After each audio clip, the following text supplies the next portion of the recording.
அனைவருக்கும் வணக்கம். Welcome to Nachal academy and this is Jai. Today நம்ம என்ன டாபிக் பார்க்க போகிறோம்னா தமிழ் இலக்கணம். தமிழ் நான் சிலபஸில் ஆல்ரெடி உங்களுக்கு எக்ஸ்பிளைன் பண்ணியிருப்பேன். தமிழை பொறுத்தவரையும் நம்ம வந்து ஒரு 7 பார்ட்டை நம்ம சிலபஸை கவர் பண்ணிடலான்ட்டு. ஒவ்வொரு பார்ட்லேயும் சில டாபிக்ஸ் எல்லாமே உள்ளே இன்க்ளூட் பண்ணியிருப்பேன்.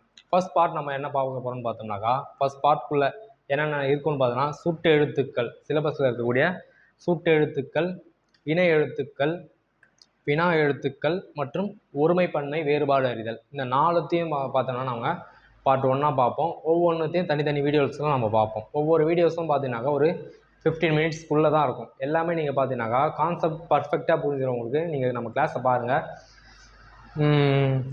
போகலாம், நம்ம கிளாஸ்க்குள்ளே போகலாம். சரிங்களா?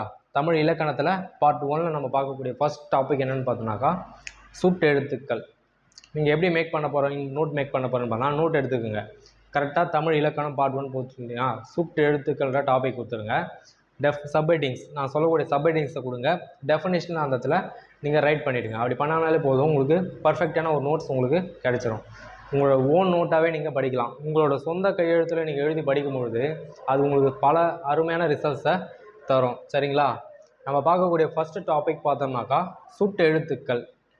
சரி, சுட்டு எழுத்துக்கள்லாம் என்ன அப்படின்னு நம்ம பார்த்துலாம். சுட்டு எழுத்துக்கள்லாம் என்னென்னு பார்த்தோன்னா, ஒன்றனை சுட்டி காட்ட பயன்படுத்தக்கூடிய எழுத்துக்கள் தான் சுட்டு எழுத்துக்கள். இப்போ நம்மளுக்கு எதிர ஒரு பொருள் இருக்குது, அந்த பொருள் நம்ம சுட்டி காட்டுவோம்ல, அந்த பொருள் எடு, இந்த பொருள் எடுன்ட்டு. அது போல் இந்த ஒரு பொருளை சுட்டி காட்ட, ஒன்றனை சுட்டி காட்ட பயன்படுத்தக்கூடிய எழுத்துக்கள் சுட்டு எழுத்துக்கள் ஆகும். சுட்டு எழுத்துக்கள் பார்த்தோன்னா மொத்தம் 3 எழுத்து தாங்க. ஆ, இ, உ. 3மே வந்து குறில் எழுத்துக்கள் தான். ஆ, இ, உ. சரிங்களா? இந்த 3 எழுத்துக்கள் தான் சுட்டு எழுத்துக்கள். சரி, இன்றைய வழக்கில் அடுத்த பாயிண்ட் பார்த்தோம்னா, இன்றைய வழக்கில் பயன்பாடு குறைந்த அல்லது பயன்படுத்தப்படாத ஒரு சுட்டு எழுத்து எதுனாக்கா அது இந்த உகர எழுத்து தான். சரிங்களா? அப்போ பயன்பாட்டில் உள்ள சுட்டு எழுத்துக்களும் கேட்க வாய்ப்பு உண்டு. பயன்பாட்டில் அதிக பயன்படுத்தக்கூடிய சுட்டு எழுத்து எதுனாக்கா அகர எழுத்தும் இகர எழுத்தும் ஆ மற்றும் இ. பயன்பாடு குறைந்த அல்லது பயன்படுத்தப்படாத சுட்டு எழுத்துனாக்கா அது உகர எழுத்து. சரி, இந்த உகர எழுத்து அந்த காலத்தில் எதுக்கு பயன்படுத்தப்பட்டதுன்னு பார்த்தோம்னாக்கா, கொஞ்சம் தொலைவில் உள்ள பொருளுக்கும் அருகில் உள்ள பொருளுக்கும் இடைப்பட்ட பொருளை, சரிங்களா, நடுவில் இருக்கக்கூடிய ஒரு பொருளை குறிக்கிறதுக்கு தான் உகர எழுத்தானது அப்போது பயன்படுத்தப்பட்டது. எடுத்துக்காட்டு உது. இப்போ உதுனாக்கா ஒரு சேர் ரொம்ப தொலைவில் வச்சுருப்பாங்க, ஒரு சேர் நடுவில் வச்சுருப்பாங்க. நடுவில் உள்ள ஒரு சேரை குறிக்கிறது, ஏன்னா அது அக்னிணை பொருளில் உது அப்படின்ற ஒரு எழுத்து பயன்படுத்தப்பட்டது. இதுவே உயர்திணை பொருளாக இருந்தாக்கா உவன் அப்படின்ற ஒரு எழுத்து அப்போது அந்த காலத்தில் பயன்படுத்தப்பட்டது. இப்போ வந்து வழக்கில் இருந்தது குறைந்து உள்ளது. சரிங்களா? இதுதான் சுட்டெழுத்துக்கள் 3. ஆ, இ, உ 3 சுட்டெழுத்துக்கள். அதிகம் பயன்படுத்தக்கூடிய சுட்டெழுத்துனாக்கா ஆ மற்றும் இ. பயன்பாடு குறைந்த அல்லது பயன்படுத்தப்படாத சுட்டெழுத்துனாக்கா உகர எழுத்து. சரிங்க, சுட்டெழுத்துக்களோட வகைப்பாடுகள் என்னன்னு பார்த்தோம்னாக்கா ஒரு 4 நம்ம பார்க்குறோம். அகச்சுட்டு, புறச்சுட்டு, அண்மை சுட்டு மற்றும் சேமை சுட்டு. அகம்னா நம்ம எல்லாருக்குமே தெரியும், மனசு. புறம்னாக்கா வெளியில் இருக்கிறது, அகம்னாக்கா உள்ளே இருக்கிறது, புறம்னாக்கா வெளியில் இருக்கிறது. அண்மை சுட்டு, அண்மைனாக்கா நமக்கு பக்கத்திலே அருகிலே இருக்கிறது. சேமைனாக்கா தொலைவில் இருக்கக்கூடிய சுட்டு எழுத்து. சரி, இந்த ஒவ்வொரு சுட்டு எழுத்தும் நம்ம தனித்தனியாக பார்த்துடலாம். சரிங்களா? ஃபர்ஸ்ட் ஒன் பார்த்தோம்னாக்கா அகச்சுட்டு. அகச்சுட்டுன்னா என்னன்னாக்கா ஒரு சொல்லின் பொருள் டெஃபினேஷன் எழுதுங்க. அகச்சுட்டுன்னு போட்டுருங்க, டெஃபினேஷன் போட்டுருங்க. சுட்டெழுத்தானது சொல்லுக்கு உள்ளேயே இருந்து பொருள் தருமாயின் அது அகச்சுட்டு ஆகும். இப்போ எக்ஸாம்பிள் பார்த்தோன்னு வச்சுங்களேன், இது இந்த டாபிக்ஸ் மட்டும் அழிச்சிட்டுங்களா.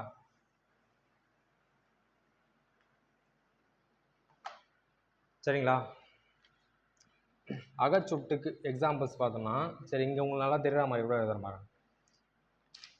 ஒரு எழுத்து எழுதிடுறேன் பாருங்க. இவன், அவன் இருக்குன்னு வச்சுங்களேன்.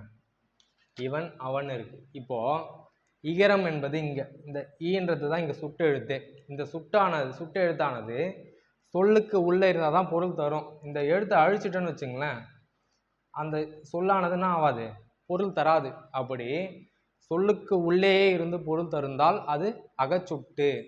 அந்த சுட்டு எழுத்தை நீக்கினாக்கா அந்த சொல்லானது பொருள் தராது. அப்போ அப்படி இருந்தாக்கா அது என்னது அகச்சுட்டு. சரிங்களா? உங்களுக்கு நல்லா புரிஞ்சிருக்கணும்.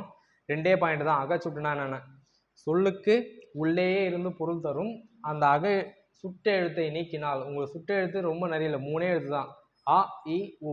ஆ இ தான் அதிகமாக வரப்போகுது. அந்த சுட்டு எழுத்தை நம்ம நீக்கிட்டோம்னு வச்சுங்களேன், பொருள் தரலைனாக்கா அது அகச்சுட்டு. சரி, புறச்சுட்டுனா என்னன்னு பார்த்தோம்னாக்கா சேம் அதே தாங்க. இதை வச்சு நம்ம உங்களுக்கு எக்ஸாம்பிள் சொல்லிடுறேன் பாருங்க. இப்போ அவன் இவன்றத பார்த்தோமா, இவ்வானம், இது எல்லாமே ஸ்கூல் புக்கில் இருக்கக்கூடிய எக்ஸாம்பிள் தான். இவ்வானம்னு இருக்குன்னு வச்சுங்களேன், இங்கே சுட்டு எழுத்தானது இ.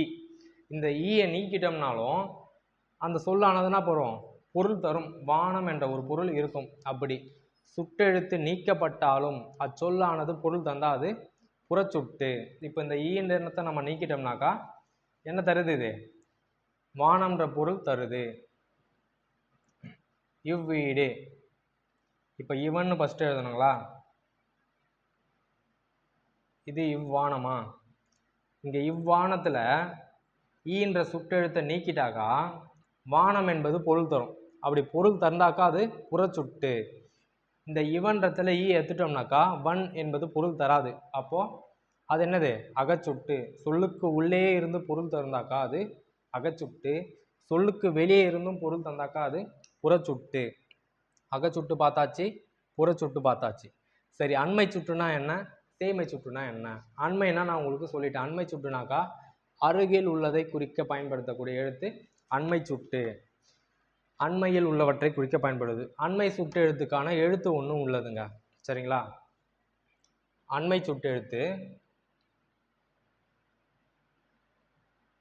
அண்மை சுட்டு எழுத்து வந்து கிட்ட தானே குறிப்போம். இங்கே தான் பாருக்கு, இதோ இருக்கு பாருங்க, இந்த வீடு, இந்த பையன் அப்படின்ட்டு. அப்போ அண்மை சுட்டுக்கான எழுத்து இ. சேமை சுட்டுனாக்கா தொலைவில் உள்ளதை குறிக்க எப்படி சொல்லுவோம்? அதோ இருக்கு பாரு, அந்த வீடு பாரு, அங்கே இருக்கு பாரு அப்படின்னு சொல்லுவோம். அப்போ சேமை சுட்டு எழுத்துக்கு ஆன்றது வரும். அண்மை சுட்டுனா என்னது? அண்மையில் உள்ளவற்றை குறிக்க பயன்படுத்தக்கூடிய எழுத்து அண்மை சுட்டு ஆகும். அண்மை சுட்டுக்கான எழுத்தை வச்சே நம்ம கண்டுபிடிச்சிடலாம். இந்த ஈன்றது அண்மை சுட்டுக்கான எழுத்து. ஈன்ற எழுத்துல வருதா அது இவ்வானம் அப்படின்றது நம்ம கிட்ட தானே சொல்றோம். இவ்வானம், அவ்வானம்னாக்கா அது சேமை சுட்டு. இவ்வானம் என்பது அண்மை சுட்டு. இவன் அப்படின்றது அண்மை சுட்டு. அவன் என்பது சேமை சுட்டு. சரிங்களா? அண்மை சுட்டுக்கான எழுத்து இ. இந்த ஈன்ற கீவேர்டை வச்சு நம்ம என்ன பண்ணிடலாம்? ஆன்சர் பண்ணிடலாம். சேமை சுட்டுனா என்னன்னா உங்களுக்கு தெரியும். சேமை என்பது தொலைவை குறிக்கும். அப்போ சேமை என்பது தொலைவில் உள்ளவற்றை குறிக்க பயன்படுத்தக்கூடிய எழுத்து சேமை சுட்டு. சேமை சுட்டுக்கான எழுத்து வந்து ஆ. எடுத்துக்காட்டு அவ்வீடு, அவன், அவள், அது, அவன், அம்மரம். அதுபோல தொலைவில் உள்ளதை குறிக்க பயன்படுத்தக்கூடிய எழுத்து சேமை சுட்டு. இதுதான் வந்து சுட்டு எழுத்துக்களோட வகைப்பாடுகள். அகச்சுட்டு, புறச்சுட்டு, அண்மை சுட்டு மற்றும் சேமை சுட்டு. இது இல்லாமல் சுட்டு எழுத்துக்களில் ஒரு அடிஷ்னலாக என்ன ஒன்று இருக்குன்னு பார்த்தோன்னாக்கா சுட்டு திரிபு அப்படின்ற ஒரு இருக்குங்க, ஒரு டாபிக் இருக்குங்க. சுட்டு திரிபுனா என்னன்னாக்கா இந்த ஆ இ உ என்ற சுட்டெழுத்துக்கள் அந்த இந்த அப்படின்னு திரிஞ்சாக்கா, திரிஞ்சு பொருள் தந்தாக்கா அது சுட்டு திரிபு எனப்படும். எடுத்துக்காட்டு, இப்போ இவ்வானம் இருக்கா, இவ்வானம்ன்றது பார்த்தோம்னாக்கா என்ன சொல்லணும்பா? பொருள் தருது. ஈன்றதை நீக்கினாலும் பொருள் தருது. அப்போ அது புறச்சுட்டு. அப்போது இந்த இவ்வானம் என்பது இந்த வானம் அப்படின்னு வந்துச்சுன்னு வச்சுங்களேன், அது சுட்டு திரிபு. அதே போல் இவன் என்பது இந்த, இந்த பையன், இந்த, அந்த அப்படின்னு இந்தன்னு இல்லாமல் இது அந்த வானம் அப்படின்னு வந்தாலும் அது என்னது? சுட்டு திரிபு. இதுதாங்க சுட்டு திரிபுனா என்னது? சுட்டு எழுத்தானது ஆ இ உ ஆகிய சுட்டெழுத்துக்கள் அந்த இந்த என திரிந்து சுட்டு பொருளை குறிப்பது சுட்டு திரிபு எனப்படும். பார்ட் 1ல் ஃபர்ஸ்ட் வீடியோ ஃபர்ஸ்ட் டாபிக் பார்த்தோன்னா நம்ம சுட்டு எழுத்துக்கள்ன்றத பார்த்துட்டோம். ஜஸ்ட் ஒரு கிளான்ஸ் நம்ம உங்களுக்கு அப்படியே நான் ரிவிஷன் மாதிரி கொடுத்துட்றேன், நல்லா பார்த்துங்க. சுட்டு எழுத்துக்கள்னு ஒரு டெஃபினேஷன் என்ன கொடுத்தோம்? ஒன்றனை சுட்டி காட்ட பயன்படுத்தக்கூடிய எழுத்துக்கள் சுட்டு எழுத்துக்கள். சுட்டு எழுத்துக்கள் மொத்தம் 3 தான். ஆ இ உ ஆகிய 3ம் சுட்டு எழுத்துக்கள்.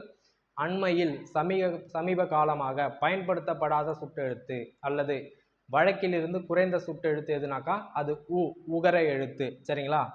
சுட்டெழுத்தோட வகைப்பாடுகள் பார்த்தோம்னாக்கா அகச்சுட்டு, புறச்சுட்டு, அண்மை சுட்டு மற்றும் சேமை சுட்டு. அகச்சுட்டு என்பது என்னன்னாக்கா ஒரு சொல்லுக்கு உள்ளே இருந்து பொருள் தந்தாக்கா அது அகச்சுட்டு. எடுத்துக்காட்டு, இவன், இது, அது, அவன்.